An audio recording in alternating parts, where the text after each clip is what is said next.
الحمد لله وكفى وسلام على عباده الذين اصطفى أما بعد فأعوذ بالله من الشيطان الرجيم بسم الله الرحمن الرحيم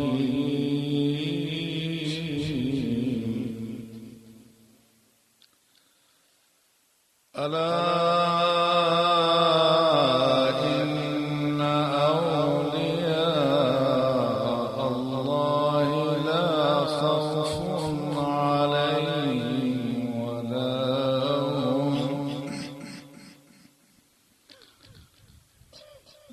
خوف عليهم ولا هم يحزنون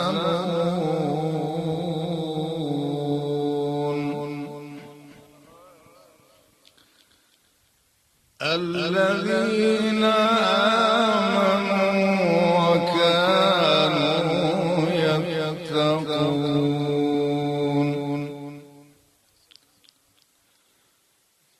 لهم البشرى في الحياة الدنيا وفي الآخرة لا تبديل لكلمات الله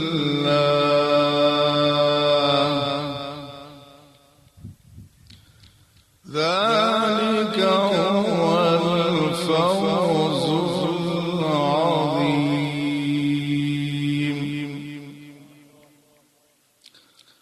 آمنت بالله صدق الله مولانا العظيم قال الله تبارك وتعالى في شان حبيبه الكريم إن الله وملائكته يصلون على النبي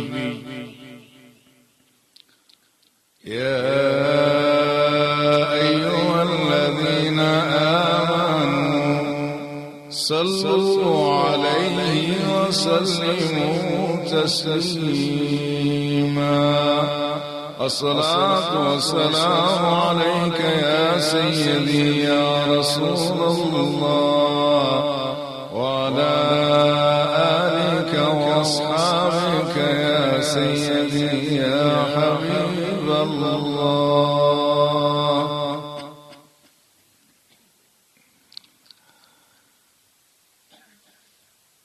آج کی اس عرس پاک کی انتہائی مقدس اور پاکیزہ محفل کے میزبان گرامی قدر اور دیگر بزرگان قوم و عزیزان ملت، الحمدللہ یہ ہماری محفل انوارات اور برکات کی محفل ہے۔ یہاں ایک طرف ہمارے بزرگ سفید ریش ہمارے اکابر تشریف فرما ہیں، جن کے سفید بازوں سے اللہ کی رحمت بھی حیا کرتی ہے، اور یہ ہاتھ اٹھا لیں تو اللہ ان کے ہاتھوں کو خالی واپس نہیں لوٹاتا۔ اس میں ہمارے نوجوان عزیز بھی موجود ہیں، معصوم بچے بھی ہیں۔ میری گزارشات بزرگ تو سنیں گئی، لیکن میری خاص درخواست اپنے نوجوانوں سے ہے، عزیز بچوں سے ہے کہ وہ اس گفتگو کو بڑی توجہ سے سنیں۔ ہمارے بزرگوں کو جو اللہ نے زندگی کا ایک سرمایہ دیا تھا وہ انہوں نے بہتر انداز میں لگا دیا، ہم سے بہتر لگا دیا، مگر ہمارے معصوم بچوں کے پاس ابھی یہ سرمایہ محفوظ ہے۔ اللہ ان کو ہزاروں بہاریں نصیب کرے۔ یہ سرمایہ اگر انہوں نے صحیح مقام پر لگا دیا تو ان کی زندگی دنیاوی بھی حسین ہو جائے گی، آخرت کی زندگی بہت اچھی ہو جائے گی۔ اگر یہ سرمایہ اس دور میں ضائع کرنے کی بہت کوششیں کافی ہو رہی ہیں. یہ سرمایہ ضائع ہو گیا تو اس سے بڑا دنیا اور آخرت کا کوئی خسارہ اور گھاٹا نہیں ہے. تھوڑی بات جو آدمی کے پلے پڑ جائے اور آدمی کی زندگی کا رخ مثبت انداز میں تبدیل ہو جائے، وہ اس طویل گفتگو سے بہتر ہے جس کا ماں اصل کچھ نہ ہو. ہم چاہیں گے کہ یہ ہماری گفتگو نتیجہ خیز ہو. اللہ جل شانہ نے قرآن پاک میں اپنے اولیاء کا ذکر کیا اور ان کو خوشخبری دی ہے کہ کہاں ان کو نہ کوئی غم ہے نہ خوف ہے. سامعین کرام، دنیا میں سب سے زیادہ تو ہمیں جو چیز پریشان کرتی ہے وہ یا کسی بات کا خوف ہے یا کسی کا غم ہے. تو اگر ہم ایسا نسخہ دریافت کر لیں کہ جس سے ہمارے زندگی میں غم کم ہو جائے، خوف کم ہو جائے، اس زندگی میں بھی اور بعد والی زندگی میں، تو اس سے بہتر اور کون سا نسخہ ہو سکتا ہے؟ اللہ جل شانہ نے ان اولیاء کا ذکر بھی کیا اور وہ ولی جس پروسیس سے گزر کر کے، جس راستے سے گزر کر کے لوگ ولی بنتے ہیں وہ بھی بیان کر دیا. ہماری دینی تقاریب میں، عرس کی محفل میں بھی لوگ بزرگان دین کے واقعات تو سنتے ہیں، ان کی کرامات بیان کرتے ہیں، مگر وہ جس راستے پر چل کے انہوں نے وہ مقام حاصل کیا اس پر چلنے کی کوشش کم کی جاتی ہے. اس بات کو بھی مد نظر رکھنا ہوگا کہ ولایت ٹھیک ہے، کوئی اکابر صوفیاء میں شاید آدمی شامل نہ ہو سکے، مگر صوفیاء کے گروہ میں، ان کے محبین میں تو آدمی شامل ہو سکتا ہے. اس عمل کو بھی سامنے رکھنا ہے. اسی بات پر ہماری گفتگو ہوگی. اب اللہ جل شانہ کا ارشاد سنیں. اللہ نے قرآن میں اولیاء کے لیے فرمایا، الا ان اولیاء اللہ لا خوف علیہم ولا هم يحزنون. آگاہ رہو، بلا شبہ اللہ کے جو ولی ہیں لا خوف علیہم، ان پر کوئی خوف نہیں، ولا هم يحزنون، نہ وہ غمزدہ ہوتے. اب اس کا مطلب ہرگز یہ نہیں ہے کہ انہیں کسی چیز کا خوف نہیں ہے، انہیں دنیا کا خوف نہیں ہے، لیکن ولی ہوتا وہی ہے کہ جس کے دل میں اللہ کا خوف موجود ہو، جس کے دل میں خدا کا خوف نہ ہو، عاقبت کا خوف نہ ہو، حلال و حرام میں امتیاز اور احتیاط نہ ہو، وہ ولی ہو نہیں سکتا. اس لیے فرمایا انما یخشی اللہ من عباد العلماء، اللہ کے بندوں میں سے سب سے زیادہ اس سے ڈرنے والے اس کے علماء ہیں. اس سے یہ بھی معلوم ہوا کہ ولی وہی ہوتا ہے جس کے سینے میں علم نبوت ہو. جس کو علم نبوت حاصل نہیں ہے وہ ولی بن نہیں سکتا، کیونکہ اس کو راستوں کا پتہ نہیں ہوتا کہ کس راہ پہ چلنا ہے، کون سے بس کون سا عمل اختیار کرنا ہے. لہذا اولیاء کرام وہ ہیں کہ جن کو دنیا کی فکر نہیں ہوتی، دنیا کا غم نہیں ہوتا، ہاں اللہ کا ڈر ہوتا ہے اور آخرت کا غم ہوتا ہے اور مخلوق کا بھی غم ہوتا ہے. مخلوق کا غم کس معنی میں؟ جہاں چاروں طرف بے حیائی، عریانی، فحاشی اور برائی پھیل رہی ہو، اللہ کا ولی کبھی سکون سے بیٹھ نہیں سکتا. خواہ اس کا گھر محفوظ بھی ہو، اس کے گھر میں اس کے بچے حافظ قرآن ہو، متقی بھی ہیں، پرہیزگار بھی ہیں، نیک اور صالح ہیں، لیکن اگر پڑوس کا بچہ گمراہ ہو رہا ہے، وہ کسی برائی کا شکار ہے، تو جو ٹھنڈے دل سے گھر میں بیٹھا رہے گا، خدا کے نزدیک وہ ولی نہیں ہوگا. ولی وہ شخص ہے جس کو جہان کا غم ستاتا ہے. جو لوگ رائے راست سے ہٹے ہوئے ہیں، اگر کسی کے ایمان پر ڈاکہ ڈالا جائے، کسی کے دل سے اللہ اور اللہ کے رسول کی محبت سلب کی جائے اور وہ خاموش تماشائی بن کے بیٹھا رہے، یہ آدمی اللہ کا ولی نہیں ہو سکتا. اس سے باقاعدہ باز پرس ہوگی. اس لیے رسول اللہ صلی اللہ علیہ وسلم نے فرمایا کہ ایک بستی میں جب عذاب نازل کرنے کے لیے جبریل آئے تو وہاں حکم یہ تھا کہ اس بستی کو رہنے والوں سمیت الٹ دو. انہوں نے کہا یا اللہ، اس بستی میں تو فلاں شخص ہے کہ جس کی زندگی کا ایک لمحہ بھی تیری معصیت میں نہیں گزرا، تو اس کو کس طرح سے غر کروں؟ تو اللہ جل شانہ نے فرمایا اقلب هذه القرية، اس بستی کو بھی الٹ دو اور اس شخص کو بھی الٹ دو، لأن وجهه لم يتمار فيا ساعة قد، اس لیے کہ اس نے برائی دیکھی مگر اس کے ماتھے پہ کبھی شکن بھی نہیں پڑی۔ جو آدمی برائی دیکھے اپنے ماحول میں اور اس برائی کی اسے کوئی فکر نہ ہو کہ دوسرا آدمی ابنائے وطن کس حال میں رہ رہے ہیں، کوئی صاحب علم شخص اگر ان سے بیگانہ رہ جائے وہ آدمی منصب ولایت پر فائز نہیں ہو سکتا۔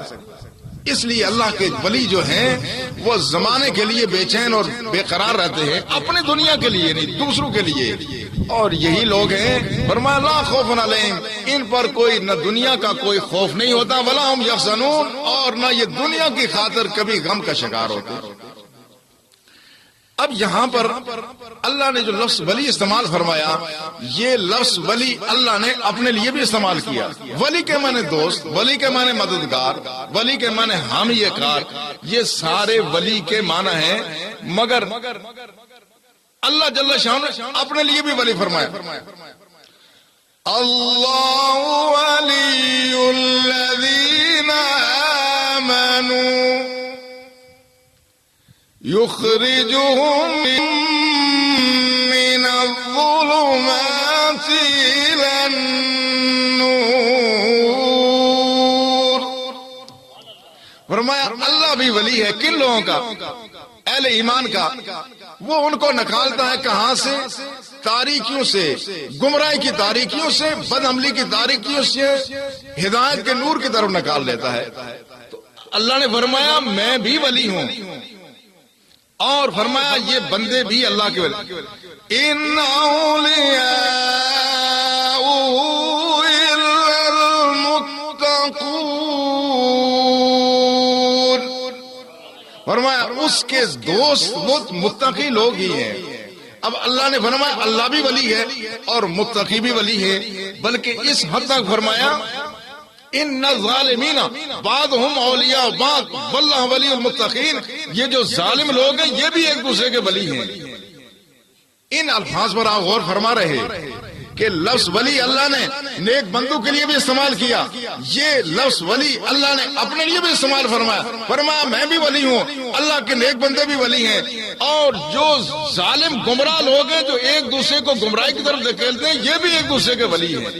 یہاں اس بات کو ذرا ذہن میں لائے، ہمارے ہاں اکثر آج کل پوسٹر لکھے ہوتے ہیں، اس میں لکھا ہوتا ہے کوئی داتا نہیں ہے، کوئی غریب نواز نہیں ہے، کوئی حاجت روا نہیں ہے۔ یہ آپ بھی یہ چیزیں پڑھتے ہیں، اور یہ اس لیے لکھا جاتا ہے تاکہ لوگ سمجھتے ہیں کہ اس سے شرک ہو جاتا ہے۔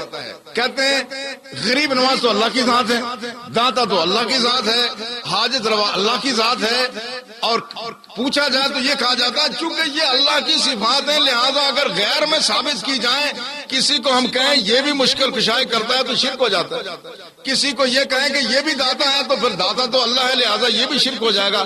اس پہ ذرا توجہ فرمائیں۔ اللہ جل شانہ کے جتنے صفاتی نام ہیں وہ اللہ نے خود تجویز کیے ہیں، ہم اللہ کا نام نہیں رکھ سکتے۔ ہم میں سے کسی کی مجال ہے کہ اللہ کا نام رکھے؟ للہ الاسماء الحسنى فادعوہ بہا، اللہ نے فرمایا اللہ کے عمدہ نام ہے، اس نے خود اپنے نام تجویز کیے، تم اس کے نام تجویز نہیں کر سکتے ہو۔ اللہ کو پکارنا انہی ناموں کے ساتھ پکارو، لہذا داتا اللہ کا نام نہیں ہے، غریب نواز اللہ کا نام نہیں ہے، حاجت روا اللہ کا نام نہیں ہے۔ قرآن و سنت میں یہ تو سارے کوئی ہندی کو فارسی لفظ ہے، توجہ فرمائے، وہ لفظ جو عربی لفظ ہے وہ لفظ اللہ نے اپنے لیے بھی بولا، وہی لفظ اللہ نے اپنے بندوں کے لیے بھی بولا، اور وہی لفظ اللہ نے نافرمان لوگوں کے لیے بھی بولا۔ اب ایک لفظ کو جب اللہ مختلف لوگوں کے لیے بولتا ہے تو کیا اس میں شرک ہو گیا؟ ہرگز نہیں۔ اللہ ولی ہے اپنی شان کے مطابق، اہل اللہ ولی ہیں اپنی شان کے مطابق، اور اہل کفر اور فسق و فجور کے جو ارتکاب کرنے والے لوگ ہیں وہ اپنوں کی مدد کرتے ہیں اپنی اس خواصت کے مطابق۔ نام ایک ہے، اللہ نے مختلف لوگوں کا نام رکھ لیا، تو وہ نام جو اللہ نے خود اپنے لیے استعمال کیا اگر وہ نام غیر کے لیے استعمال کرے تو اس میں شرک نہیں ہے، تو جو نام اللہ نے اپنے لیے استعمال کیا ہی نہیں ہے وہ غیر کے لیے استعمال ہو جائے وہ کیسے شرک ہوگا؟ یہ خود ساختہ شرک کے معیار ہیں جس پر دین اسلام کی کوئی تائید حاصل نہیں ہے. لہذا اس قسم کی چیزوں سے اجتناب کرنا چاہیے. وہ چیز جو اللہ کے رسول نے جس کی اجازت دی ہے، جو نام اللہ نے استعمال کیا، اب اللہ جل شانہ اپنے لیے فرماتا ہے بسم اللہ الرحمن الرحیم. یہ آیت تو سب کو یاد ہے. اللہ رحمان بھی ہے اور رحیم ہے.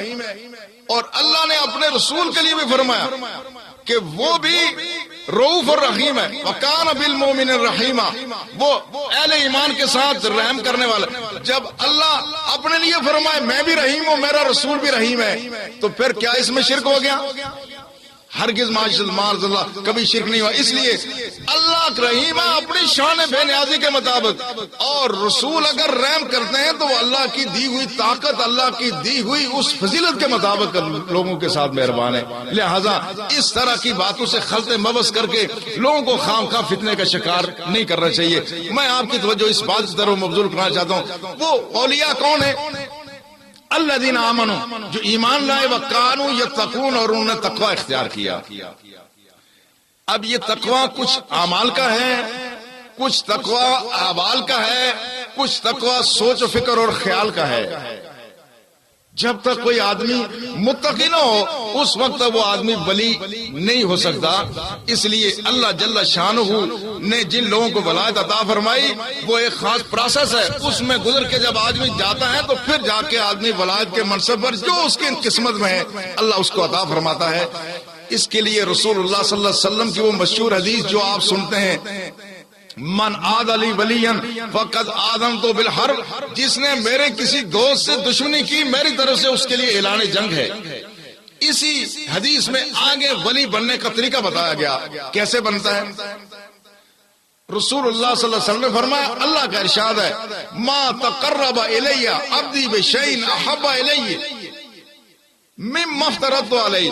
فرمایا جب تک کوئی آدمی فرائض پورے نہ کرے اس وقت تک کوئی آدمی میرے قریب ہو ہی نہیں سکتا. سب سے پیاری چیز اللہ کے ہاں فرائض ہیں. جو شخص نماز فرض ادا نہ کرے وہ ولایت کے پہلے زینے پر نہیں آ سکتا. ولایت کے منصب پر فائز ہونا دور کی بات ہے. تقوی کا پہلا معیار فرائض کی ادائیگی ہے، حرام سے بچنا ہے. جو آدمی حلال و حرام میں تمیز نہ کرے، جو آدمی فرائض ادا نہ کرے، نماز ادا نہ کرے، ہمارے نزدیک وہ آدمی ولی نہیں ہو سکتا.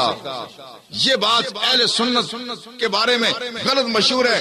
یہ ننگوں ملنگوں کو، چرسیوں اور بنگیوں کو ہم ولی نہیں سمجھتے، ہم تو ان کو فاسق و فاجر سمجھتے ہیں. یہ تو ولایت کے دامن پر دبا ہیں جن کا اہل سنت سے کوئی تعلق نہیں ہے، اہل تصوف سے کوئی تعلق نہیں ہے. ما تقرب الی عبدی بشیء احب الی مما افترضت علیہ. اللہ فرماتا ہے جب تک میرے فرائض کو کوئی آدمی پورا نہ کرے اس وقت تک تو کوئی میرے قریب آ ہی نہیں سکتا. پہلا زینہ یہ فرائض کی ادائیگی کا ہے، حرام سے بچنے کا ہے. اس کے بعد فرمایا یتقرب عبدی الی بالنوافل، بندہ میرے قریب کب ہوتا ہے؟ فرضوں سے قریب نہیں ہوتا. ولایت کے منصب پر آدمی فرض ادا کرنے سے نہیں ہوتا. یتقرب عبدی الی بالنوافل، آدمی نوافل کے ذریعے سے اللہ کے قریب ہوتا ہے. اس کی مثال یوں سمجھیں کہ آپ میں سے کسی نے میڈیکل کالج میں جانا ہو، انجینئرنگ کالج میں جانا ہو تو اس کے لیے کتنے نمبر درکار ہیں؟ جو آدمی صرف پاس ہوتا ہے تھرڈ ڈویژن میں 33 نمبر حاصل کر کے، آپ طلبہ میں سے کوئی آج تک گیا ہے کوئی میڈیکل کالج میں، کوئی انجینئرنگ کالج میں گیا ہے؟ اس میں اضافی محنت کرنی پڑتی ہے. اب تو 80-90% نمبر لینے والے لوگ میڈیکل کالج میں، انجینئرنگ کالج میں جاتے ہیں. تو 33% پہ آدمی میتھ پاس ہوتا ہے، اور جو اعلیٰ ترین نمبر لیتا ہے وہ اعلیٰ کالجز میں جاتا ہے. اگر میڈیکل کالج میں جانے کے لیے اعلیٰ ترین نمبروں کی ضرورت ہے تو اللہ کے قرب حاصل کرنے کے لیے کس قدر ضرورت ہوگی محنت و تقوی کی. یتقرب عبدی الی بالنوافل، بندہ نوافل کے ذریعے سے میرے قریب ہوتا ہے یہاں تک کہ میں اس سے محبت کرتا ہوں. جب میں اس سے محبت کرتا ہوں اس کے بعد پھر کنت سمع الذی یسمع بہ، پھر میں اس کی سماعت بن جاتا ہوں جس سے وہ سنتا ہے.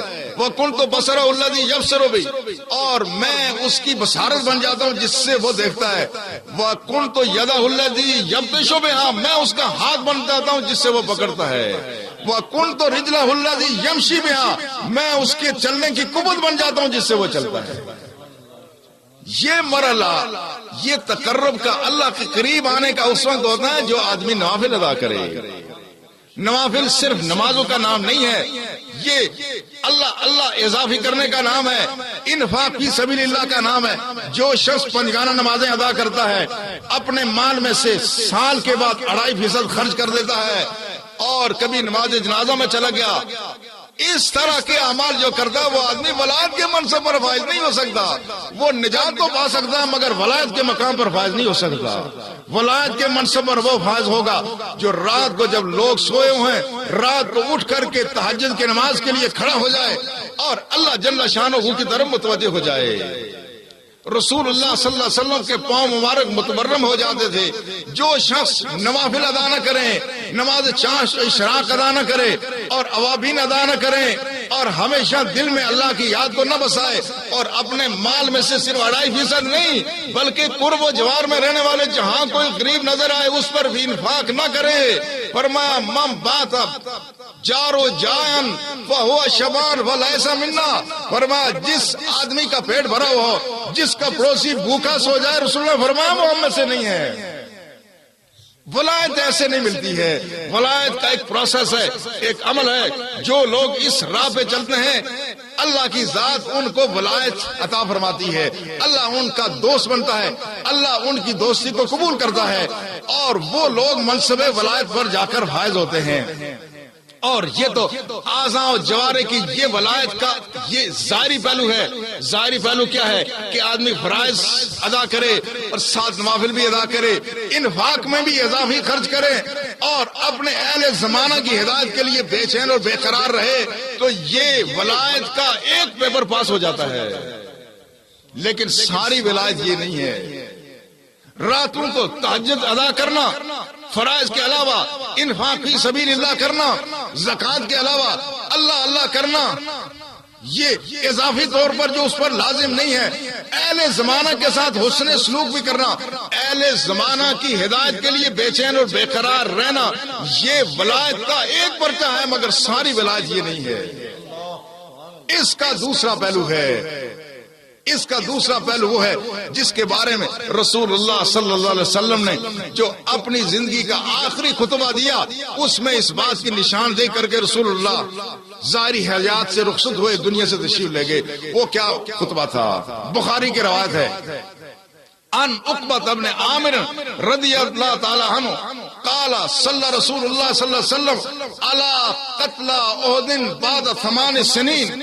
رسول اللہ صلی اللہ علیہ وسلم نے جب حجۃ الوداع ہو گیا، رسول اللہ مکہ مکرمہ سے مدینہ المنورہ تشریف لے آئے۔ اب رسول اللہ صلی اللہ علیہ وسلم تشریف لے گئے شہداء احد کے مزارات پر، شہداء احد کے مزارات پر تشریف لے گئے۔ وصلی صلاۃ الموعد للاحیاء والاموات، رسول اللہ صلی اللہ علیہ وسلم نے شہداء احد کے لیے دعائیں کی۔ یہ آخری دور کی حدیث ہے، اس لیے جو فتنے بعد میں آنے والے تھے تاکہ لوگ ان سے بھی محفوظ رہیں، اور لوگ بعد میں کوئی آدمی بہانہ نہ بنائے کہ قبور پہ جانا شرک ہے۔ اگر قبور پہ جانا شرک ہوتا، اللہ کے رسول شہداء احد کے مزارات پر گئے اور ایسی دعا کی، صلی صلاۃ الموعد للاحیاء والاموات، اور ایسے رسول اللہ صلی اللہ علیہ وسلم دعا فرما رہے تھے، یوں لگ رہا تھا کہ رسول اللہ صلی اللہ علیہ وسلم زندوں اور مردوں سے الوداع ہو رہے ہیں۔ اس کے بعد پھر رسول اللہ صلی اللہ علیہ وسلم فطلع المنبر، یہ رسول اللہ کا آخری خطبہ ہے۔ حضرت عقبہ بن عامر کہتے ہیں وَكَانَتْ آخِرَ نَظْرَةٍ نَظَرْتُهَا إِلَىٰ رسول اللہ صلی اللہ علیہ وسلم۔ عقبہ بن عامر کہتے ہیں میں نے آخری مرتبہ رسول اللہ کو اس مرحلے پر منبر مسجد نبی پر جلوہ افروز دیکھا، پھر ہم نے رسول اللہ کو مسجد نبی کے منبر پر جلوہ افروز نہیں دیکھا۔ اب اللہ کے رسول آخری خطبہ ارشاد فرما رہے ہیں، رسول اللہ صلی اللہ علیہ وسلم فرما رہے ہیں انا انی بین ایدیکم فرد، یہ لوگوں یاد رکھو میں آگے جا رہا ہوں تمہارا انتظام کرنے کے لیے، تم نے عالم برزخ میں عالم عقبہ میں آنا ہے، انی بین ایدیکم فرد، میں تم سے پہلے جا رہا ہوں تمہارا انتظام کرنے کے لیے، انا علیکم شہید، اور میں تم پر گواہ ہوں، میں تمہارے اعمال پر گواہ ہوں، میں تمہاری نیتوں پر میں نے گواہی دینی ہے اللہ کے حضور۔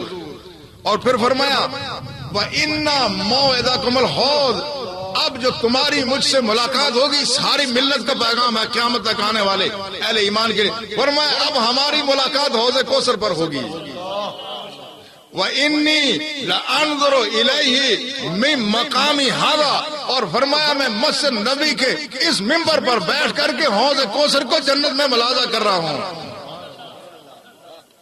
پھر فرمایا انی لست اخشى علیکم ان تشرکو، یاد رکھو انی تاکید کا صیغہ ہے، بلا شبہ مجھے اس بات کا کوئی خوف نہیں کہ میرے بعد تم مشرک ہو جاؤ گے، ولیکن اخشى علیکم الدنیا ان تنافسوها، ہاں اس بات کا خطرہ ہے کہ تم کہیں دنیا میں نہ پھنس جاؤ۔ اب ذرا اندازہ فرمائیں رسول اللہ اپنے آخری خطبے میں کس بات کے لیے ارشاد فرما رہے ہیں، فرمایا مجھے اس ملت کے مشرک ہونے کا کوئی خوف نہیں ہے۔ اور دوسری روایت میں یہ فرمایا واللہ لست اخشى علیکم ان تشرکوا بعدی، خدا کی قسم مجھے اس بات کا خوف نہیں کہ میری ملت میرے بعد شرک کا شکار ہو جائے گی۔ یہ ملت یہ موسیٰ علیہ السلام کی طرح اس کی ملت نہیں ہے کہ موسیٰ علیہ السلام کوئی دور پر گئے تو واپس آ کے دیکھا تو وہ آدھے وہ بچڑے کو پوچھ رہے تھے، فرمایا نہیں ہم نے شرک کی جڑیں اکھاڑ کر پھینک دی ہے۔ فرمایا ابلیس جزیرۃ العرب سے اب مایوس ہو گیا کہ اب کوئی ابلیس کی پوجا نہیں کرے گا، اب شجر و حجر کی کوئی پوجا نہیں کرے گا، اب درختوں اور قبروں کی پوجا نہیں ہوگی، بتوں کی کوئی پوجا نہیں کرے گا۔ آپ ذرا اندازہ فرمائیں خدا کا رسول قسم کھا کے کہے کہ مجھے خوف نہیں ہے۔ آج اگر کوئی آدمی اس مشرک اس ملت اسلامیہ کو ملت مشرکہ ثابت کرے، اس سے پوچھیں جب خدا کے رسول کو خوف نہیں تمہیں کیا خوف ہو گیا ہے؟ جس بات کا اللہ کے رسول کو خوف نہیں ہے۔ اور یہ عجیب بات یہ ہے کہ یہ بعض لوگوں کا انداز فکر اتنا گمراہ کن ہے۔ اللہ کے رسول صلی اللہ علیہ وسلم کا یہ مقام تھا، صحابہ کرام کے سامنے اللہ کے رسول اگر کوئی بات ارشاد فرماتے تھے تو صحابہ اس بات کو دل کی گہرائیوں سے تسلیم کر لیتے تھے۔ ایک صحابی جن کا نام حضرت حذیمہ ہے، ان کے بارے میں روایت ہے رسول اللہ صلی اللہ علیہ وسلم کا ایک شخص کے ساتھ معاملہ ہوا، غالباً گھوڑے کی کوئی خرید و فروخت کا معاملہ تھا۔ جب معاملہ سامنے آیا رسول اللہ کے پاس کوئی گواہ نہیں تھا، وہ شخص اس معاملے سے منکر ہو گیا تو حضرت حذیمہ انہوں نے کہا یا رسول اللہ میں گواہی دیتا ہوں، آپ صحیح فرماتے ہیں یہ شخص غلط ہے۔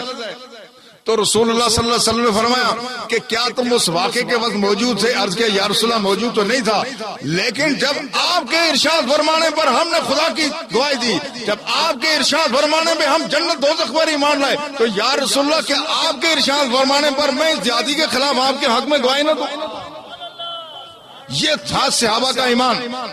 اس بات پر ذرا توجہ فرمائیں۔ اب اگر یہ بات یہ منشا الہی کے خلاف ہوتی، اگر رسول اللہ صلی اللہ علیہ وسلم کا کوئی عمل خدا نہ خواستہ اگر رسول اللہ کے سامنے کوئی صحابی شریعت کے خلاف کوئی بات کر لے اور رسول اللہ صلی اللہ علیہ وسلم اس پر خاموش رہیں، یہ بات ناممکن ہے، یہ بات ناممکن ہے۔ اب اگر یہ کوئی جذباتی بات ہوتی تو رسول اللہ فرماتے اچھا ٹھیک ہے تم نے یہ جذباتی باتیں کر دی ہیں، لیکن دیکھنا دیکھے بغیر میری بات کو بھی کہیں اس کی تصدیق نہ کرنا، جب تم نے دیکھا نہیں تو جذباتی باتیں کیوں کرتے ہو؟ مگر اللہ کے رسول نے کیا فرمایا؟ فرمایا من شاہد اللہ الحذیمہ فہو حسبہ، فرمایا جہاں دوسرا اگر کوئی معاملہ ہو جہاں دو آدمی گواہی دیں تو گواہی قبول ہوگی، میرے ایک حذیمہ کی گواہی دو آدمیوں کے برابر ہے۔ یہ تھا ایمان صحابہ کہ اگر رسول اللہ نے کوئی بات کر لی صحابہ کہتے بس آپ نے سچ فرمایا۔ یہ آج کے دور کا مسلمان نہ جانے کس درجے کا مومن ہے، خدا کا رسول قسم کھا کے کہیں مجھے کوئی خوف نہیں ہے کہ یہ ملت مشرک ہو جائے گی، پھر بھی کہے یہ ملت مشرکہ ہے۔ کیا تمہیں خدا کے رسول کی بات پر یقین نہیں ہے؟ معاذ اللہ معاذ اللہ، یہ اس طرح کی سوچ سے ہمیں بچنا چاہیے۔ اب اللہ کے رسول نے جو بات ارشاد فرمایا مجھے خطرہ یہ ہے کہ لوگ دنیا میں پھنس جائیں گے۔ اس بات کی وضاحت رسول اللہ صلی اللہ علیہ وسلم نے اور مقامات پر بھی ارشاد فرمائی۔ وہ اندر کا تقویٰ بہت ضروری ہے، نمازیں، فرائض، نوافل، صدقات و خیرات، علم کی اشاعت، تبلیغ، واز، نصیحت، یہ سارے نیک اعمال ہیں، مگر اس کے پیچھے ایک باطن کا تقویٰ نہ ہو تو یہ کوئی چیز بھی کام نہیں آتی۔ اس کے پیچھے ایک اور خطرہ ہے، اور وہ سب سے زیادہ خطرناک بات ہے، اس شرک کا شکار عامت الناس نہیں ہے، صاحب جبہ اور قبہ بھی ہیں۔ اس شرک کا شکار ہم بھی ہو سکتے ہیں، یہ منبر رسول پر بولنے والے بھی اس کا شکار ہو سکتے ہیں، قرآن پڑھنے والے بھی اس کا شکار ہو سکتے ہیں، قرآن کے حافظ بھی شکار ہو سکتے ہیں، اور شیخ الحدیث بھی شکار ہو سکتے ہیں، شیخ القرآن بھی شکار ہو سکتے ہیں، اور شیخ التصوف بھی اس کا شکار ہو سکتے ہیں۔ وہ بڑی خطرناک بات ہے جس کا رسول اللہ صلی اللہ علیہ وسلم نے بار بار ذکر کر کے اپنی ملت کو ڈرایا۔ اس سے ڈرنا ہے۔ بتوں کے سامنے اب کوئی نہیں جھکے گا، درختوں کو کوئی نہیں پوجے گا، قبروں کے سامنے کوئی سجدہ نہیں کرے گا۔ اکا دکا کوئی جائل کرتا ہے، جائل کا کوئی مذہب نہیں ہوتا، لیکن یہ ملت مجموعی طور پر قبروں کے سامنے نہیں جھکے گی، یہ خدا کے سامنے اللہ کے رسول نے اس کو جھکا دیا ہے۔ ہاں، البتہ ایک بات کا خطرہ ضرور موجود ہے۔ وہ خطرہ کون سا ہے؟ وہ دل کے کھوٹ کا خطرہ ہے۔ آدمی راتوں کو نماز تہجد تو پڑھے، مگر دن کو جب دوستوں میں بیٹھے تو بے قرار ہو جائے کہ کسی طرح کسی کو پتہ چل جائے کہ میں نے نماز تہجد پڑھی ہے۔ کبھی ذکر کرے آپ کو رات کو جو میری بجلی جل رہی تھی، آپ کو پتہ چل گیا ہوگا کہ بجلی کیوں جل رہی تھی۔ ہاں، یہ بات اگر خیال میں لے آیا اور یہ خواہش کی کہ میری اس بات کا علم میرا پڑوسی کو ہو جائے، یہ وہ خطرہ ہے جس سے رسول اللہ نے ڈرایا تھا۔ کسی نے انفاق فی سبیل اللہ کیا، مگر ساتھ فوٹوگرافر کو بھی رکھا کہ اچھا میری تصویر بھی لے لینا اور اس کو شائع بھی کر دینا، پتہ چلنا چاہیے کہ فلاں نے انفاق فی سبیل اللہ کیا ہے۔ یہ خطرے کی بات ہے۔ رسول اللہ صلی اللہ علیہ وسلم کے صحابی حضرت شداد بن اوس کہتے ہیں، میں نے رسول اللہ صلی اللہ علیہ وسلم سے سنا، من صلی یرائی فقد اشرک، جس نے نماز پڑھی دکھانے کے لیے اس نے شرک کر دیا۔ من صام یرائی فقد اشرک، جس نے روزہ رکھا نفلی روزہ اور نفلی روزہ رکھ کے دن بھر اشتہار لگایا جہاں بیٹھا جہاں میرے لیے چائے نہیں پکانا، میں نے روزہ رکھا ہوا، کسی نے ابھی پوچھا ہی نہیں ہے، کسی نے نہیں پوچھا کہ تم نے روزہ، ہاں بھائی آج ذرا میں روزے سے ہوں، میرے لیے چائے نہیں پکانا۔ ہاں، یہ کوئی بازار کو جرم کر رہا ہے، اس نے تو روزہ نفلی رکھا ہوا ہے۔ رسول اللہ نے فرمایا، من صام یرائی فقد اشرک، جس نے دکھاوے کا روزہ رکھا یہ شرک کا شکار ہے۔ من تصدق یرائی فقد اشرک، فرمایا جس نے صدقہ خیرات کیا مگر وہ میری رضا کی خاطر نہیں، بندوں کو دکھانے کے لیے کیا، اس آدمی نے شرک کیا ہے۔ یہ ہے شرک، اور یہ شرک بہت خطرناک بات ہے۔ رسول اللہ صلی اللہ علیہ وسلم نے فرمایا، ایاکم والشرک السرائر، لوگوں پوشیدہ شرک سے بچو۔ اور پھر رسول اللہ نے فرمایا، انہا اخفا من دبیب النمل علی الصفا فی لیل مظلمہ، فرمایا یہ اتنا خوفناک ہے، یہ اتنا باریک ہے کہ دیکھو، تصور کرو اگر رات کے وقت کوئی چیونٹی اس پتھر چٹیل کے اوپر سے گزر جائے تو کیا رات کی تاریکی میں، کیا دن کی روشنی میں بھی آپ کو اس کے گزرنے کا کوئی نشان معلوم ہوگا؟ یہ زمین سے چیونٹی گزرے، کیا چیونٹی کا نشان نظر آتا ہے؟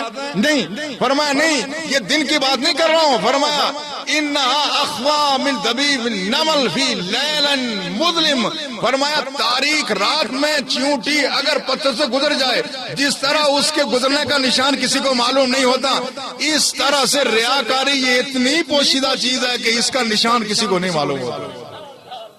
اس لیے تو اقبال نے کہا، براہیمی نظر پیدا مگر مشکل سے ہوتی ہے، ہوس چھپ چھپ کر سینوں میں بنا لیتی ہے تصویریں۔ اور اقبال نے کہا، میں سربا سیدھا ہوا کبھی تو زمین سے آنے لگی صدا، تیرا دل تو ہے صنم آشنا، تجھے کیا ملے گا نماز میں۔ یہ وہ ہے شرک جس سے بچنے کی ضرورت ہے، اور اس شرک سے بچنے کی ضرورت ہے۔ خرد نے کہہ بھی دیا لا الہ تو کیا حاصل، دل و نگاہ مسلمان نہیں تو کچھ بھی نہیں۔ یہ پیشانیاں جھکانا ہی کافی نہیں ہے، یہ اخلاص جب تک نہ ہو اس وقت تک کوئی آدمی منصب ولایت پر فائز نہیں ہوتا۔ یہ اخلاص بہت ضروری چیز ہے، اور اسی کا خطرہ ہے۔ آج رسول اللہ کے اس ارشاد کو اپنے تجربات اور مشاہدات کی روشنی میں دیکھیں تو ہمیں معلوم ہوتا ہے جو رسول اللہ نے خطرے کی نشاندہی کی تھی نا، وہ بات بالکل 100% درست تھی۔ میں اگر آپ سے پوچھوں، اپنے بچوں سے، نوجوانوں سے، بزرگوں سے، کیا زندگی بھر کبھی کسی بت کے سامنے آپ نے سر جھکایا؟ آپ بچوں نے، بزرگوں نے، یہ اولیاء اللہ کو ماننے والے ہیں، اہل اللہ کے مزارات کا احترام بھی ہے، لیکن قسم کھا کے مجھے بتائیں، سچ بتائیں، کبھی آپ میں سے کسی نے کسی مزار کو سجدہ کیا؟ کبھی نہیں ہوتا۔ اور اگر خدا نہ خواستہ کوئی جائل کرے، وہ گناہ کبیرہ کا ارتکاب کرتا ہے۔ عبادت کی نیت سے تو کوئی کر نہیں سکتا، لہذا وہ گناہ کبیرہ کر سکتا ہے۔ لیکن اب ذرا اپنے ہاتھ اپنے دل پر رکھ کر کے ذرا دل کو ٹٹولو، کیا ہم میں سے کوئی شخص ہے جس نے کبھی ریاکاری نہ کی ہو؟ سچ بتاؤ۔ میں تو کم از کم اپنے بارے میں نہیں کہہ سکتا، یہ علماء کا اپنا مقام ہے، میں اپنی بات کر رہا ہوں۔ اپنے دلوں کو ٹٹولو، کیا آپ جب نیکی کر کے کیا آپ بے چین نہیں ہو جاتے کہ ہماری نیکی کا کسی کو پتہ تو چل جائے؟ یار یہ بات درست ہے یا نہیں ہے؟ اس کا مطلب ہے اللہ کے رسول نے جو بات ارشاد فرمائی تھی وہ تو درست تھی نا۔ آج مختلف سروے کر کے نتائج اخذ کیے جاتے ہیں، جو اسٹیٹسٹیکل ڈاٹا جمع ہوتا ہے اس سے لوگ باتیں نتائج اخذ کرتے ہیں۔ جب میں یہ بات آپ سے کہوں، اب میں آپ کو بتاتا ہوں مخلص کون سا ہے۔ آپ کیا سمجھتے ہیں کہ آپ مخلص ہیں؟ مخلص کون سا ہے؟ مخلص وہ شخص ہے جس کا اعمال صاف میں صفائی ہو، جس کے اعمال میں طہارت ہو، جس کا اعمال ہر قسم کی ریا سے پاک ہو۔ جس کا عمل ریا سے پاک نہ ہوگا وہ شخص مخلص نہیں ہو سکتا۔ اب میں اخلاص کی آپ کو ایک تعریف بتاتا ہوں، اور اخلاص کی اس پر آپ اپنے اخلاص کو ذرا ناپیں تولیں اور دیکھیں۔ سب لوگ اپنی اپنی طرف توجہ کریں۔ مخلص کی تعریف کیا ہے؟ ہم اکثر کہہ دیتے ہیں نا، یا میں نے تو یہ کام بڑے اخلاص سے کیا، میں تو مخلص آدمی ہوں۔ آپ کہتے ہیں یا نہیں کہتے؟ کوئی آدمی ہم میں یہ کہتا ہے کہ میں مخلص نہیں ہوں؟ عالم ہو، حافظ ہو، قاری ہو، سیاستدان ہو، سماجی رہنما ہو، ہر آدمی کہتا ہے میں مخلص ہوں۔ مگر مخلص کا جو معیار حضرت شاہ ہمدان نے بیان فرمایا، ایک عظیم صوفی نے، وہ ذرا سن لیں۔ انہوں نے فرمایا المخلص من یکتم حسناتی کما یکتم سیئاتی۔ فرمایا مخلص شخص وہ ہے جو اپنی نیکیوں کو بھی ویسے چھپاتا پھرے جس طرح اپنی برائیوں کو چھپاتا پھرے۔ اب ہم میں کوئی ایسا ہے مخلص جو نیکیوں کو ایسے بچا بچا کے رکھے، اپنی تہجدوں کو، انفاق فی سبیل اللہ کو، اپنے اللہ کو ایسے بچا کے رکھے جس طرح وہ خدا کی راہ میں دے تو وہ اس طرح سے دے، اتنا پوشیدہ رکھے جس طرح ناجائز رائے سے روز رشوت لیتے ہیں تو اس کو چھپا کے رکھتے ہیں۔ پھر ہے وہ مخلص جس طرح کسی شخص کی نماز چھوٹ جائے تو وہ کوشش کرے کہ اس کا کسی کو علم نہ ہو، اسی طرح سے وہ نماز ادا کرے تو اس کو کوشش کرنی چاہیے کسی کو پتہ نہ چلے۔ اس لیے فرائض باجماعت مسجد میں ادا کرنے کا حکم ہے، مگر نوافل اپنے گھر کی تاریکیوں میں، تنہائیوں میں، خلوتوں میں بیٹھ کر کے ادا کیے جائیں تاکہ یہ ریا کے شائبے سے پاک ہو جائے۔ یہ ہے وہ اخلاص کا مرتبہ، اور یہ اخلاص کا مرتبہ، یہ صوفیاء کو یہی اخلاص حاصل ہے۔ صرف میں عبادات کی ادائیگی سے آدمی صوفی نہیں بنتا۔ صوفی وہ شخص ہے جو دنیا کی مد اور ذم سے بے نیاز ہو جائے، جو دنیا کو اپنے اعمال نہ دکھائے، اپنے مولا کا اپنا عمل دکھائے۔ وہ دنیا سے بے نیاز اور دنیا سے بے رغب، وہ اللہ الصمد بے نیاز، وہ اللہ کی ذات ہے، مگر اہل تقوی کو اللہ نے سمدیت کا ایسا خیرات، ایسا تحفہ عطا فرمایا، ان پر سمدیت کی ایسی چادر اللہ نے ڈال دی۔ اللہ کا فقیر بھی بے نیاز ہوتا ہے۔ کسی کوئی نیاز مند اگر ہے تو اہل اللہ کا نیاز مند ہے، ورنہ اہل دنیا سے آدمی بے نیاز ہوتا ہے۔ یہ کیفیت اگر پیدا ہو جائے، نیت میں اخلاص ہو جائے، تو پھر اگر اخلاص نہ ہو تو بڑے عمل بھی ضائع ہو جاتے ہیں، اخلاص ہو تو چھوٹا عمل بھی کام آ جاتا ہے۔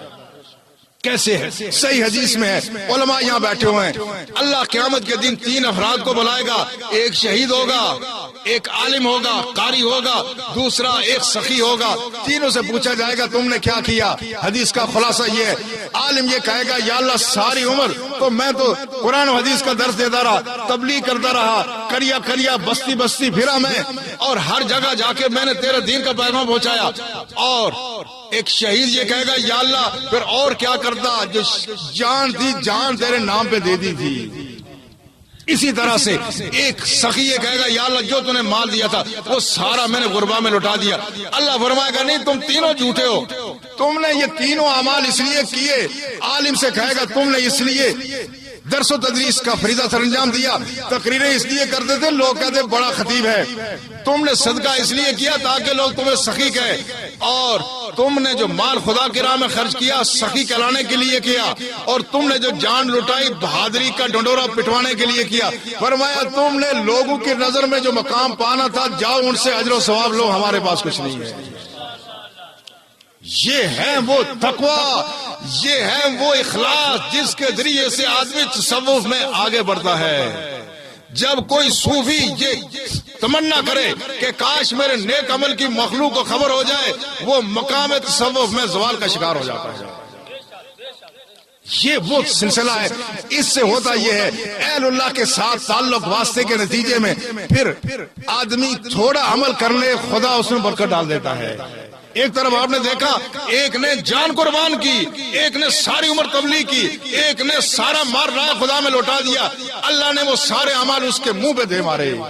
مگر دوسری طرف بے حقی کی حدیث ہے، رسول اللہ صلی اللہ علیہ وسلم نے فرمایا من خرج من بیتہ زائرا لاخیہ، ایک شخص گھر سے نکلا، آپ پڑوسی کے گھر میں گئے، کوئی اس سے لین دین نہیں ہے، کوئی لالچ نہیں ہے، آپ گھر سے نکلے یہ بھی بڑا کوئی عمل ہے۔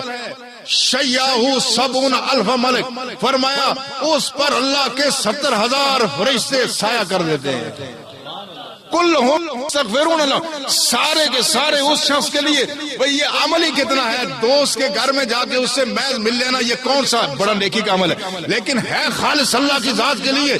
یہ اہل تقوی اور اخلاص کی برکت سے وہ گیا ملنے کے لیے 70,000 فرشتوں نے اس پر اپنے نورانی پر بچھا دیے۔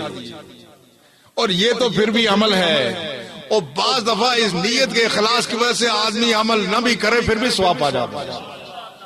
عمل کرنا تو دور کی بات ہے، رسول اللہ صلی اللہ علیہ وسلم نے فرمایا اِنَّا خَلْفَنَا بِالْمَدِينَةِ لَرِجَالًا، ہمارے پیچھے مدینے میں کچھ لوگ رہ گئے تھے، غزوہ تبوک کی بات ہے، بخاری کی روایت ہے، یہ تبوک کا واقعہ ہے۔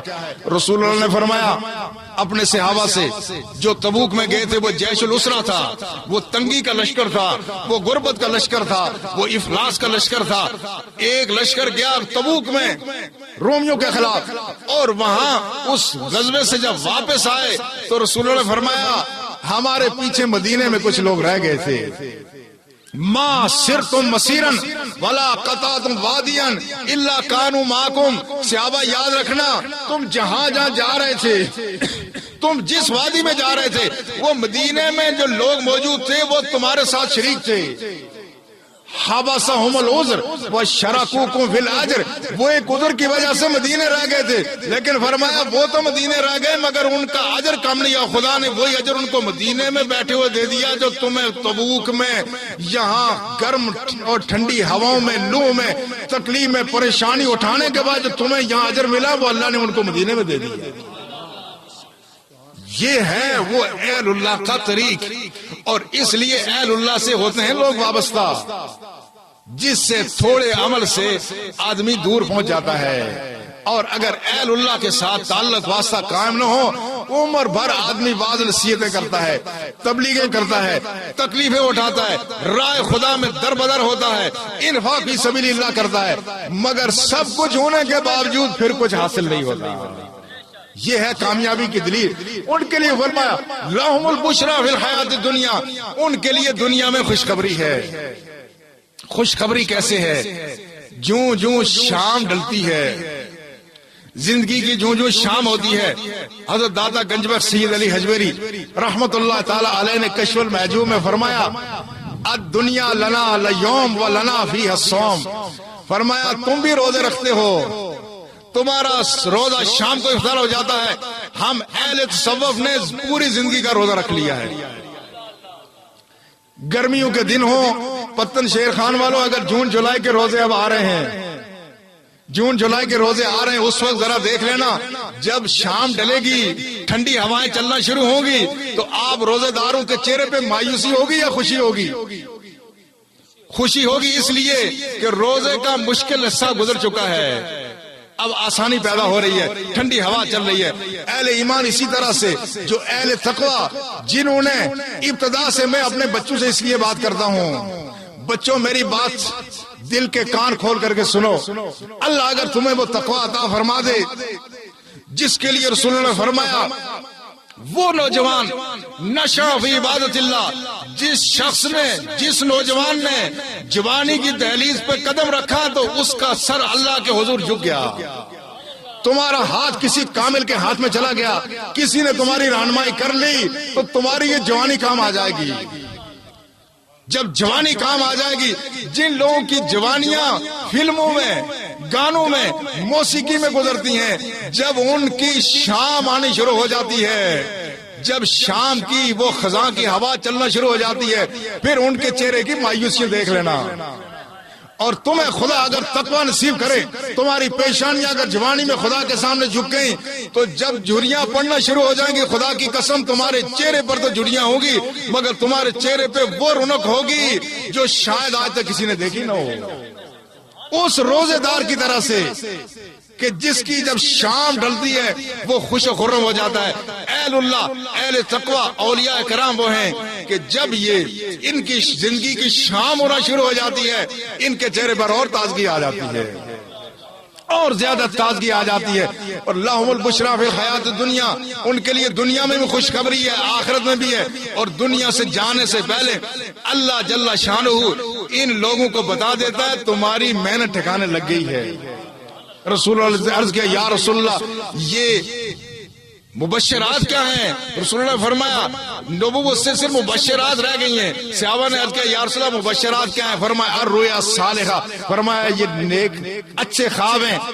اللہ اپنے نیک بندوں کو دنیا سے جانے سے پہلے خواب کے پردے میں بتا دیتا ہے تمہاری کوشش کام آ گئی ہے، تمہاری کوشش کام آ گئی ہے. اور اللہ جل شانہ انہی لوگوں کے لیے فرماتا ہے، اللہ کی ذات فرماتی ہے، صحیح حدیث ہے کہ اللہ فرماتے ہیں مجھے کسی چیز میں تردد نہیں ہوتا. تردد ایک کمزوری ہے، اللہ کی ذات تردد سے پاک ہے. ہمارے کسی لیڈر میں اگر ڈیسیژن پاور نہ ہو تو due to lack of decision power ہم کہتے ہیں یہ کوئی لیڈر اچھا نہیں ہے، یہ تو سوچ وچار میں پڑ گیا ہے. ہاں، تو اللہ کی ذات وہ تو علیم و خبیر ذات ہے، وہ حکیم ذات ہے، علم سارا اس کی ذات سے شروع ہو کے اس پر ختم ہوا، اس کو کسی کام میں تردد نہیں ہوتا. لیکن فرمایا مجھے بندہ مومن کی جان لیتے ہوئے تردد ہوتا ہے. ایسی نوجوانوں ایسی زندگیاں گزارو کہ تمہاری زندگی کی شام ہو تو پھر اللہ کی ذات کو تمہاری جان قبض کرنے کا حکم دیتے ہوئے اللہ کی ذات پھر تمہیں منانے کا کوئی اہتمام کرے. فرمایا تردد کیوں ہوتا ہے؟ ہوا یکرہ الموت وَأَكْرَهُ مَسَاءَتَ، وہ میرا بندہ دنیا چھوڑنا نہیں چاہتا، وہ دنیا ترک نہیں کرنا چاہتا، میں اس کو ناراض کرنا نہیں چاہتا. تو تردد اس بات کا ہوتا ہے کہ کریں کیا. یہ بندہ خدا، یہ نوجوان بچہ جس نے جوانی کی دہلیز پہ قدم رکھا تو اپنی پیشانیوں کو رب کے سیدھوں سے سجا دیا. یہ ایسا بچہ جس نے کبھی ٹی وی کی طرف نظر اٹھائی، باقی اس کے ہم جنس، اس کے ساتھی وہ سارے بے خدا فلمیں دیکھتے تھے، مگر اس نے نظر اٹھائی اور جوانی اور نوجوانی کی یہ رغبت تھی، مگر اس کی نظریں ہمیشہ جھکی رہی ہیں. یہ گھر میں نکلا، محلے میں نکلا، کسی خاتون کو سامنے آ گئی، اس نے نظریں جھکا لی ہیں. یہ بچہ یہ جوانی کی دہلیز سے ہوتے ہوئے جب بڑھاپے تک پہنچا، اب اس کی آخرت کا سفر ہے. اور جس نے ساری عمر بندہ عاجز ہونے کے باوجود رب کو ناراض نہیں کیا، رب اس کو کیسے ناراض کرے گا؟ رب کی ذات کہتی ہے اب یہ تردد کا مرحلہ ہے، وہ دنیا سے آنا نہیں چاہتا، اب میں اس کو ناراض کرنا نہیں چاہتا. تو پھر کیا ہوتا ہے؟ بشر برضوان من اللہ و کرامت، اللہ کی ذات فرشتوں کو بھیج دیتی ہے. آپ نے کچھ لوگوں کو دیکھا جب ان کی نگاہیں رکی ہوئی ہیں، زبان سے کچھ بول نہیں سکتے، اور دیکھتے دیکھتے ان کے چہرے پر ایک رونق سی، ایک نور سا چھا جاتا ہے. وہ کیا ہوتا ہے؟ ایسے لوگ اب کم سے کم تر ہوتے جا رہے. ان کو فرشتے آ کے بشرا برضوان من اللہ و کرامتی، فرشتے آ کے ان کو خوشخبری دیتے ہیں کہ بندہ خدا خوش ہو جا، خدا تجھ سے راضی ہے، تیرا اللہ کے یہاں بڑا مقام مرتبہ ہے. تو پھر اس وقت اچھا اگر یہ بات ہے تو میں ابھی چلنے کے لیے تیار ہوں. یہ ہیں اللہ کے نیک بندے، یہ اولیاء کرام ہیں. یہ دنیا سے تشریف لے جائیں تو یہ دنیا سے خوش و خرم جاتے ہیں، اور یہ عالم برزخ میں جائیں اللہ کی ذات وہاں بھی ان کی تعظیم و تکریم کرتی ہے.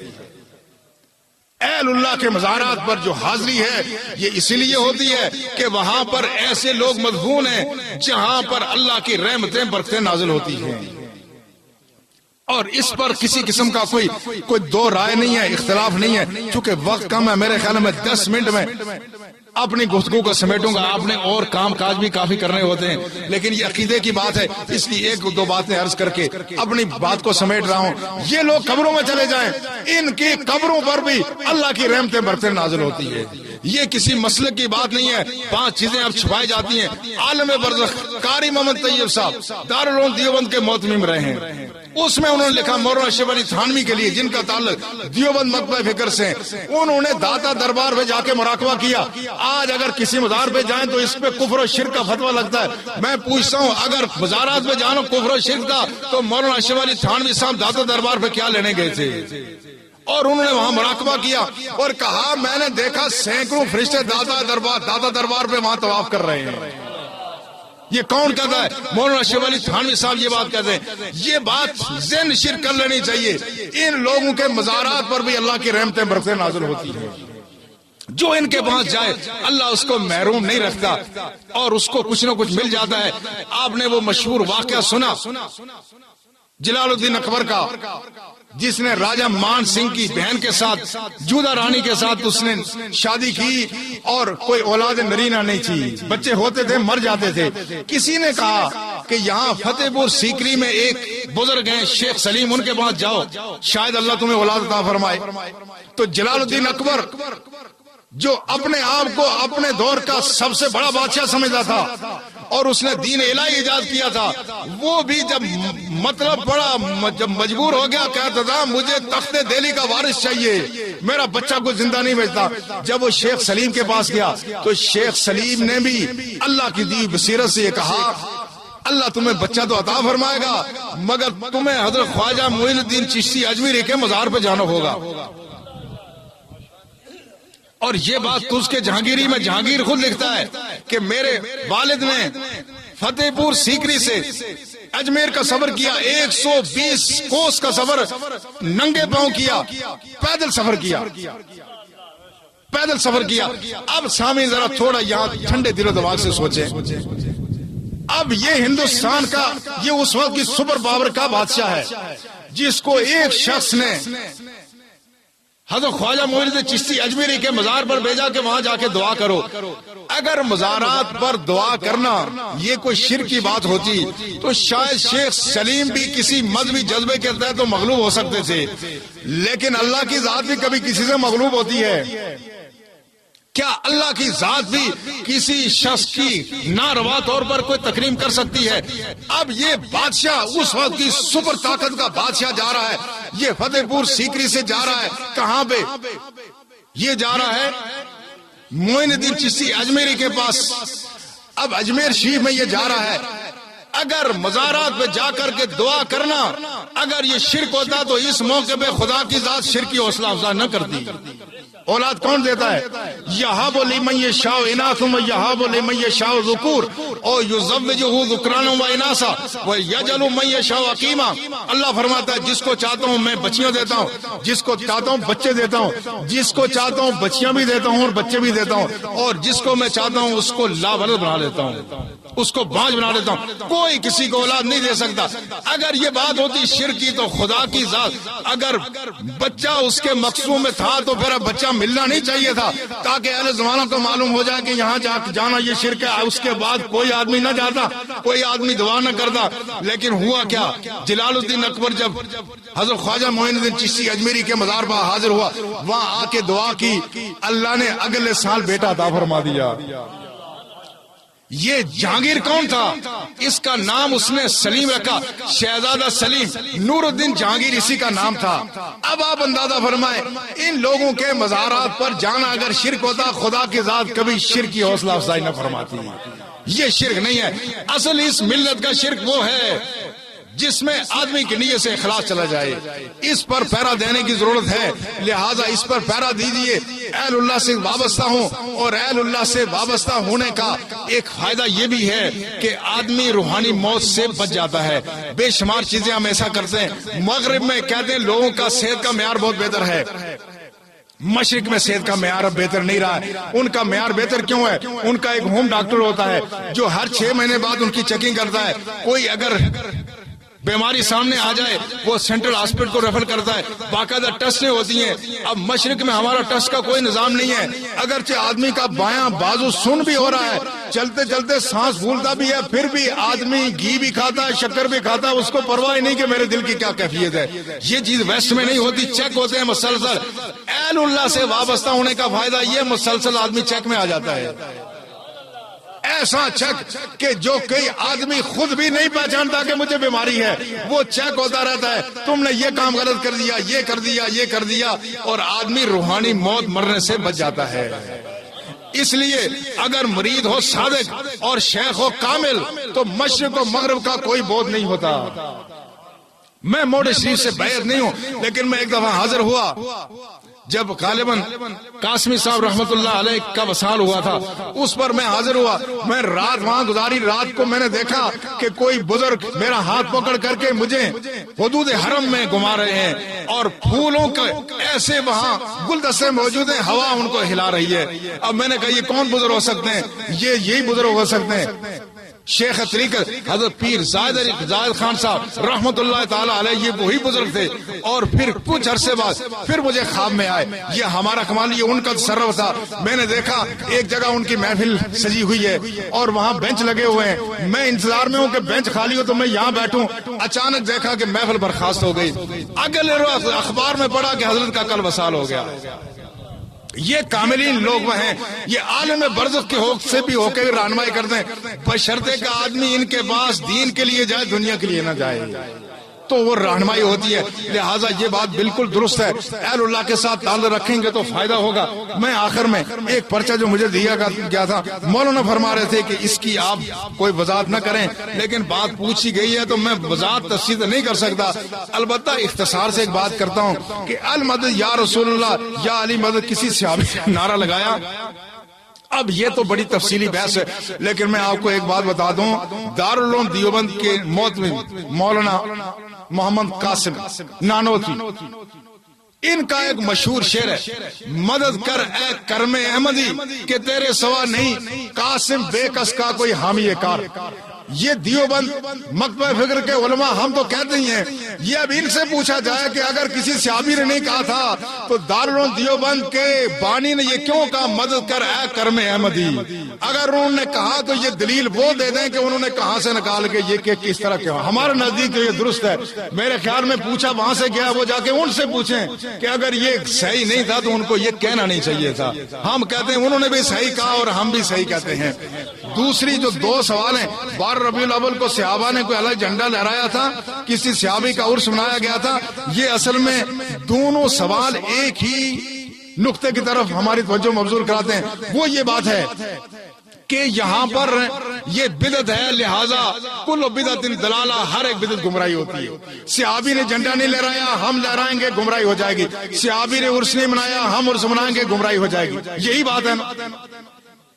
اگر یہ بات کوئی آدمی اخلاص سے یہ بات کہے اور کرے کہ جو بات رسول اللہ نے نہیں کی, صحابی نے نہیں کی, میں وہ بات نہیں کرتا, ہم اس کی اس سوچ کو غلط تو کہہ سکتے ہیں مگر ہم اس کو بدنیت نہیں کہہ سکتے کہ اس کا اپنا خیال ہے.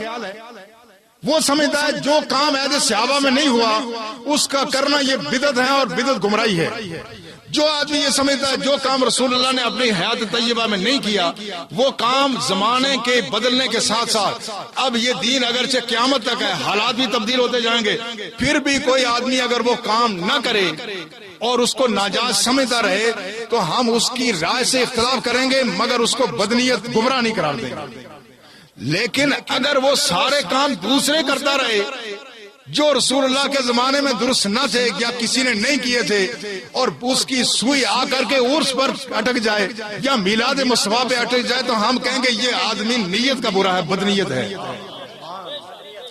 اب میں آپ سے پوچھتا ہوں، اب یہاں شہداء کانفرنسیں، اب وہ سلسلہ یہاں کم ہو گیا لیکن یہاں کوئی شہداء کانفرنسیں ہوتی ہیں، لوگ جاتے ہیں یا نہیں جاتے؟ اب میں پوچھتا ہوں، ہاں اجتماع ہوئے، شہید کانفرنس بالخصوص یہ بہت ہوتی ہیں، اکثر لوگ جاتے ہیں۔ رسول اللہ کے زمانے میں 259 صحابہ شہید ہوئے، سید الشہداء رسول اللہ کے چچا حضرت حمزہ بھی شامل ہیں۔ کیا رسول اللہ نے کوئی شہید کانفرنس منعقد کی تھی؟ اگر منعقد نہیں کی تھی تو جس قاعدے سے شہادت کانفرنس منانا جائز ہے اسی قاعدے سے عرس اور میلاد کی محفل منانا بھی جائز ہے۔ اللہ اکبر یا رسول۔ دوسری بات یا علی، دوسری بات یہ، اب یہ دستار بندی کے جلسے تو ہوتے ہیں، کوئی آدمی حافظ قرآن حفظ کر لے، وہ دیوبندی ہو یا بریلوی ہو، شیعہ تو بہت کم ہی کرتے ہیں، یا اہل حدیث ہو، اس کے بعد کیا ہوتا ہے تقریب منعقد ہوتی ہے، اس کی دستار بندی ہوتی ہے۔ میں پوچھتا ہوں کیا رسول اللہ نے کسی صحابی کی دستار بندی کی؟ 37 صحابہ اور 4 صحابیات نے خود رسول اللہ سے پورا قرآن حفظ کیا۔ ان حفاظ سے بڑا کوئی روئے زمین کا حافظ تھا؟ اگر خدا کے رسول نے کسی حافظ کی، ابو بکر صدیق کی دستار بندی نہیں ہوئی، خلفاء راشدین میں کسی کی نہیں ہوئی، زید بن ثابت کی نہیں ہوئی، عبداللہ ابن مسعود جس کے لیے رسول نے فرمایا یہ علم کا بھرا ہوا برتن ہے، جس کے برتن کو رسول اللہ نے لبالب بھر دیا، اور اس میں علی المرتضیٰ جو باب العلم ہیں انہوں نے قرآن حفظ کیا۔ رسول اللہ نے اگر ان کی دستار بندی نہیں کی تو قیامت تک آنے والے کسی بھی مدرس، کسی حافظ، کسی قاری، کسی محتمم کو یہ بدعت نہیں کرنی چاہیے۔ وہ بڑے حافظ تھے یا ہم بڑے حافظ ہیں؟ ان کے استاد بڑے تھے یا ہمارے استاد بڑے ہیں؟ اگر یہ سارا کچھ آپ کرتے ہیں تو جس قاعدے سے دستار بندی جائز ہے اسی قاعدے کے مطابق عرس بھی جائز ہے، میلاد بھی جائز ہے۔ پھر تیسری بات، ایسی باتیں جو رسول اللہ صلی اللہ علیہ وسلم نے منع کیا، اور وہ منع یوں کیا، رسول اللہ نے فرمایا من حرسا علی شیء اور طلبہ من حرسا علی امر، جس نے کسی معاملے میں حرص کیا اور جس نے کوئی منصب مانگا ہم اس کو نہیں دیں گے۔ واللہ لا نولی علی امرنا ھذا من حرس علیہ او طلبہ، جس خدا کی قسم اللہ کے رسول نے قسم کھا کے کہا جو شخص ہمارے سامنے عہدے کی بھیک مانگے گا ہم اس کو وہ عہدہ نہیں دیں گے، یا کسی ذریعے سے سفارش کرا دے فلاں آدمی بڑا موضوع امیدوار ہے وہ ہم فرمائے اس کو بھی نہیں دیں گے۔ اب میں پوچھتا ہوں اگر اس زمانے میں رسول اللہ نے قسم کھا کے کہا کہ ہم نہیں دیں گے اس کو عہدہ، اور خلفائے راشدین میں سے کسی نے اپنے آپ کو پیش کیا تھا کہ ہمیں خلیفہ بنایا جائے، اگر نہیں کیا، خلفائے راشدین نے بھی یہ کام نہیں کیا، رسول اللہ نے اس کو ناپسند کیا، لیکن ہمارے علماء آپ دیکھیں نا ووٹ مانگتے مانگتے گھر گھر جاتے ہیں یا نہیں جاتے؟ اب پوچھے کوئی خدا کے لیے یہ بتاؤ، اللہ کے رسول نے فرمایا جو مانگے گا ہم اس کو نہیں دیں گے۔ آپ اگر گھر گھر جا کے دستخط دے کر کے ووٹ مانگتے ہیں، اور عجیب و غریب باتیں، جہاں پر اپنی برادری ہے وہاں برادری کے نام پہ مانگتے ہیں، جہاں اپنے مسلک کے لوگ ہیں مسلک کے نام پہ مانگتے ہیں، جہاں نہیں رشتہ نکلتا دور کا رشتہ لا کے جوڑتے ہیں اور لوگوں کے سامنے جھولی پھیلاتے ہیں۔ اگر ووٹ مانگنا یہ شرن جائز ہے تو عرس کی تقریب یہ منعقد کرنا شرن کیسے ناجائز ہو گیا؟ اور پھر ایسی بھی آپ نے دیکھا ایسے بھی علماء میں لوگ موجود ہیں قیادت بھی کرتے ہیں جو ہر حکومت کے سامنے جھولی پھیلا دیتے ہیں، کہتے ہیں اور وزارت نہیں تو کم از کم کسی کمیٹی کی چیئرمین ہی دے دو، اور اگر ان کی پارٹی کے کہیں بھی خدا نخواستہ وزیر الگ ہو جائیں کہتے ہیں میں تو اپنی جگہ نہیں چھوڑتا۔ وہ بات الگ ہے، یہ بات الگ ہے۔ اگر عہدوں سے چمٹنا یہ رسول اللہ نے اس کو مکروہ ناپسند قرار دیا، اور اس کے باوجود وہ جائز ہے، آپ وہ کریں تو جائز، ہم عرس کی محفل ملاقات کریں تو یہ ناجائز۔ یہ عرس کی محفل میں پوچھتا ہوں، اس وقت تک جو کچھ عرس کی محفل میں ہوا انفرادی طور پر اس میں کوئی بات ناجائز دیکھی آپ نے؟ قرآن پڑھا، اللہ کے رسول کی تعریف کی، اور یہاں بیان ہوا، ہم نے آپ کو خیر کی دعوت کی۔ اگر ان ساری چیزوں میں سے کوئی چیز ناجائز نہیں ہے تو یہ مل کر کے ناجائز کیسے ہو جائے گی؟ عرس اس کو اس لیے کہتے ہیں، رسول اللہ نے فرمایا اللہ کا نیک بندہ جب مر جاتا ہے حساب و کتاب کے بعد اللہ کے فرشتے اس کو کہتے ہیں نم کا نومت العروس، ایسے سو جا جس طرح دلہن سوتی ہے۔ آپ کے پڑوس میں شادی تھی، شادی کو بھی عرس کہا جاتا ہے، وہاں بھی ایک خوشی ہے، وہاں کسی بچے کی شادی کی خوشی ہے، مگر یہاں یہ خوشی اللہ کے ایک ولی کے دنیا سے تشریف لے جانے پر یہ خوشی ہے۔ لہذا عرس کی محفل یہ شرعن بالکل درست ہے، یہ انفرادی طور پر بھی درست ہے۔ اور اس کے بعد